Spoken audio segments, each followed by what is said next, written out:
Okay, folks, I'm going to make this very simple. I'm going to give you a quick refresher.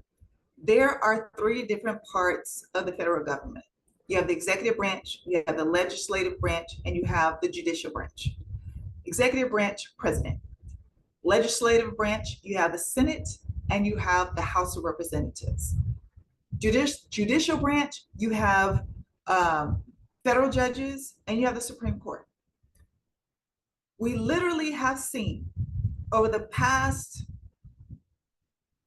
almost 10 years now, the difference it's made in having a Republican representative in the White House when it comes to the judicial branch, with all the federal judges that he was able to put in place, and with the three conservative, ultra conservative justices that he was able to add to the Supreme Court. So let's go to the legislative branch. We have also seen how, to a certain extent, the Biden-Harris administration's hands have been tied on certain issues because they do not have both the Senate and the House. And the House controls the purse. The House controls the money, okay?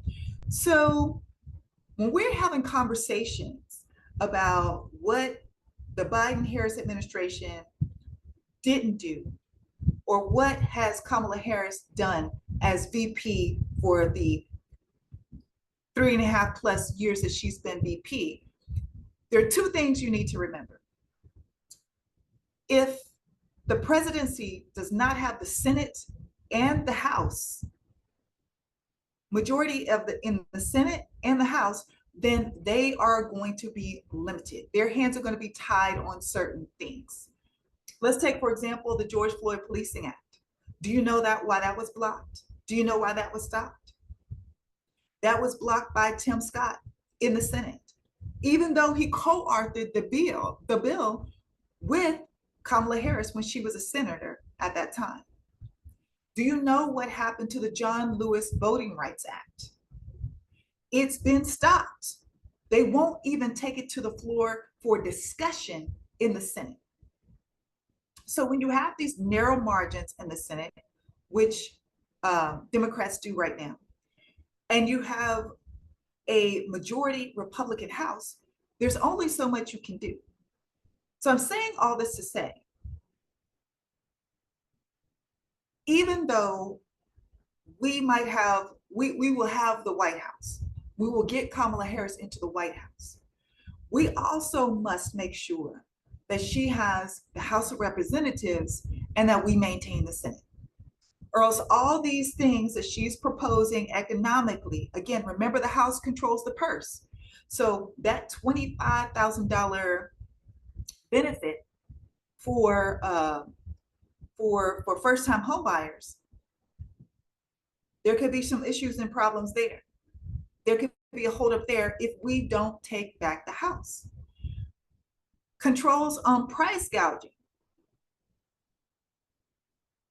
That directly is tied into profits for corporations. Who has been protecting corporations? Who gave a insurmountable tax benefit to corporations? Republicans.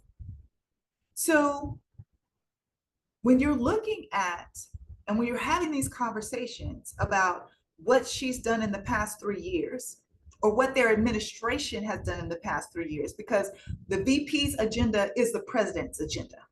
So even though she might have wanted to do some different things that she might have wanted to do some things differently, she couldn't, because she was in the position of VP. And then when you talk about the things that they haven't gotten done, they were not able to accomplish, you need to take into consideration that they are constantly battling the clown show, the chaos caucus in the House of Representatives. So it is imperative that if we want her to be able to make progress as a president, I was going to throw some other things in there, but let's just look at her as a qualified individual for the office. If we want her to be able to make the progress that she wants to, and that she needs to make, and that the people deserve, the American people deserve, then we need to make sure that we take back the House, we maintain the Senate, and pick up a couple of seats in the Senate and get her in the White House. So there's a lot of conversation out here about what she didn't do and what the Biden-Harris administration didn't do, or questioning, well, I don't even know what they did. First of all, you can view all this stuff, you can Google all this stuff. It just takes a little bit of research.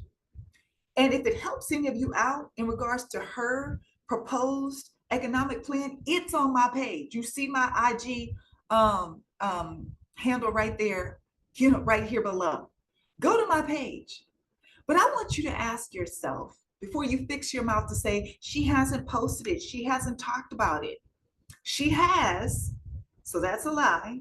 And number two, how would I get it if she hadn't talked about it and she hadn't posted it? How would a plethora of people be posting it all over social media, be discussing it on social media, if she has not conveyed to us what she plans to do? So stop the lies, the miseducation, the deception, the distraction. Stop all of that. Do your research. Number one, learn a little bit about civics and the government and how it works. And then make sure that you are registered to vote. If you're in the state of Texas right now, you definitely should be checking your voter registration. Georgia, you should be checking your voter registration. Across this country, I believe it's 19 million people have been dropped from voter registration rolls. Florida, you're included. So make sure that you're even still registered. Make sure you educate yourself and make sure you vote. And then do your part to spread the word, to talk to your friends, your family members, to participate, making some phone calls, sending out some postcards, go post up somewhere and encourage people to get registered.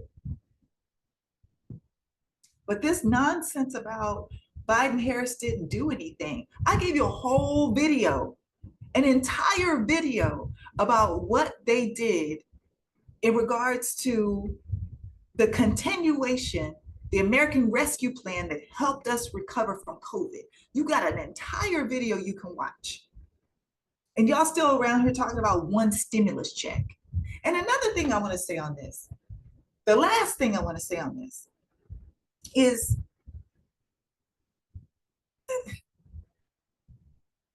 Black people.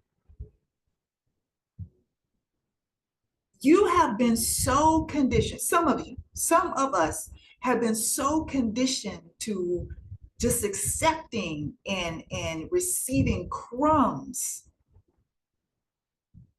that you are literally willing to argue against,